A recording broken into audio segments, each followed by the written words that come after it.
মাননীয় প্রধান উপদেষ্টা প্রফেসর মোহাম্মদ ইউনূস আগামী 23 সেপ্টেম্বর শুরু হতে যাওয়া জাতিসংঘ সাধারণ পরিষদের ৮০তম অধিবেশনের উচ্চ পর্যায়ে সাধারণ বিতর্ক ও অন্যান্য গুরুত্বপূর্ণ অনুষ্ঠানে বাংলাদেশ প্রতিনিধি দলের নেতৃত্ব দেবেন। এই অধিবেশনে যোগদানের জন্য মাননীয় প্রধান উপদেষ্টা আগামী 22 সেপ্টেম্বর একটি বাণিজ্যিক ফ্লাইটে নিউ ইয়র্ক পৌঁছাবেন। এবছর জাতিসংঘের ৮০তম বর্ষপূর্তি এবং এ লক্ষ্যে সাধারণ বিতর্কের প্রতিপাদ্য হল better together 80 years and more for peace, development and human rights। জাতিসংঘের তিনটি মূল স্তম্ভ আপনারা জানেন: শান্তি ও নিরাপত্তা, উন্নয়ন এবং মানবাধিকার। সবই এমনভাবে সমানভাবে এবারের অধিবেশনে গুরুত্ব পাবে। বিশ্বব্যাপী আস্থার সংকট, সংরক্ষণবাদের উত্থান, বহুপাক্ষিক কূটনীতি এবং আলোচনার পথ উপেক্ষা করার ফলে সৃষ্ট যে তীব্র সংকট থেকে সংঘাতের সৃষ্টি হয়েছে, মানবাধিকার লঙ্ঘন ঘটছে, বিজ্ঞান ও তথ্য প্রযুক্তির অভাবনীয় উন্নতির পাশাপাশি উদ্ভূত নানা রকম বৈশ্বিক চ্যালেঞ্জ মোকাবেলা এবং টেকসই উন্নয়ন বাস্তবায়নে কার্যকর ও সমন্বিত পদক্ষেপের বিষয়ে সার্বিক আলোচনার ক্ষেত্রে এবারের প্রতিপাদ্যটি অত্যন্ত অর্থবহ।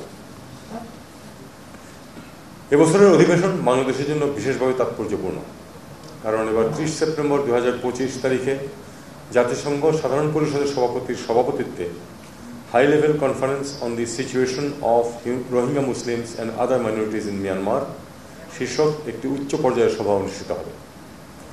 রোহিঙ্গা সংকটকে কেন্দ্র করে জাতিসংঘ কর্তৃক সাধারণ পরিষদে এমন একটি উচ্চ পর্যায়ের সভার আয়োজন এবারই প্রথম।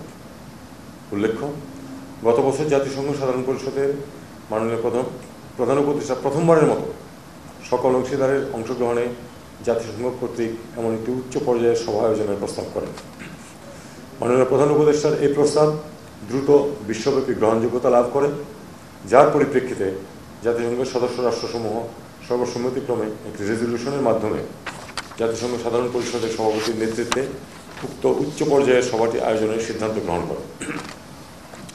এই উচ্চ পর্যায়ের সভা থেকে যেন রোহিঙ্গা সংকট দ্রুত সমাধানের একটি কার্যকর ও সময়বদ্ধ পরিকল্পনা উঠে আসে, তার জন্য আন্তর্জাতিক অংশীদার ও রোহিঙ্গা জনগোষ্ঠীর প্রতিনিধিদের সমন্বয়ে গত মাসে 24-26 আগস্ট 2025 আমরা কক্সবাজারের প্রথমবারের মতো একটি অংশীদারদের সংলাপের আয়োজন করি।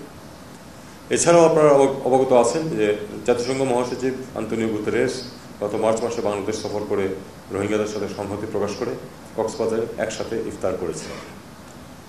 প্রতিনিয়ত বিশ্বের বিভিন্ন প্রান্তে নতুন নতুন সংকটের উত্থানের পরেও সরকারের কূটনৈতিক তৎপরতার কারণে রোহিঙ্গা সংকটে যে বিশ্বব্যাপী আলোচ্যসূচিতে পিছিয়ে পড়েনি, প্রথমবারের মতো এ বিষয়ে জাতিসংঘের উচ্চ পর্যায়ের সভার আয়োজন এবং স্বয়ং জাতিসংঘ মহাসচিব এর সফর তারই প্রমাণ। আমরা এই উচ্চ পর্যায়ের সভার সফল অনুষ্ঠানের প্রস্তুতি নিচ্ছি। এছাড়া এবছর একই সাথে বিশ্ব যুব কর্মসূচির 30 বছর পূর্তি এবং নারী, শান্তি ও নিরাপত্তা বিষয়ক ঐতিহাসিক রেজলিউশনের 25 বছর পূর্তি হচ্ছে। World programme of action for youth এর 30তম বার্ষিকী উপলক্ষে এবারের অধিবেশনে 25 সেপ্টেম্বর 2025 তারিখে High Level Meeting to commemorate the 30th anniversary of the World Program of Action for Youth শীর্ষক একটি উচ্চ পর্যায়ের গুরুত্বপূর্ণ সভায় মাননীয় প্রধান উপদেষ্টা অংশগ্রহণ করবেন। 2024 সালের জুলাই-আগস্ট মাসে সংগঠিত যে গণ অভ্যুত্থানের কারণে আমরা আজ এক নতুন বাংলাদেশের স্বপ্ন দেখছি, তার অগ্রভাগে ছিল মূলত দেশের তরুণ ও যুব সমাজ। এছাড়া চলমান নানামুখী সংস্কার কার্যক্রমের সাথে সম্পৃক্ত থেকে অন্যতম অনুঘটক হিসাবেও দেশের তরুণ সমাজ ভবিষ্যৎ বাংলাদেশ বিনির্মাণের প্রত্যয় নিয়ে কাজ করে যাচ্ছে। এ প্রেক্ষাপটে বিশ্ব যুব কর্মসূচির 30তম বার্ষিকী উপলক্ষে আয়োজিত উচ্চ পর্যায়ের সভায় অংশগ্রহণ করে আমরা আমাদের তরুণ ও যুব সমাজের আকাঙ্ক্ষা বিশ্ববাসীর কাছে তুলে ধরতে পারব। ভবিষ্যৎ বিশ্বের পরিকল্পনা যেন আমাদের তরুণ সমাজের চাহিদা ও আশাকাঙ্ক্ষার সাথে সঙ্গতিপূর্ণ হয়, সেজন্য বিশ্বমঞ্চে এই সংক্রান্ত আলোচনায় আমাদের উচ্চ পর্যায়ে সক্রিয় অংশগ্রহণ গুরুত্বপূর্ণ বলে মনে করি। অন্যদিকে বিশ্বের অন্যতম শীর্ষ শান্তিরক্ষী প্রেরণকারী দেশ হিসাবে নারী, শান্তি ও নিরাপত্তা বিষয়ে গুরুত্বপূর্ণ বৈঠকেও বাংলাদেশ অংশগ্রহণ করবে।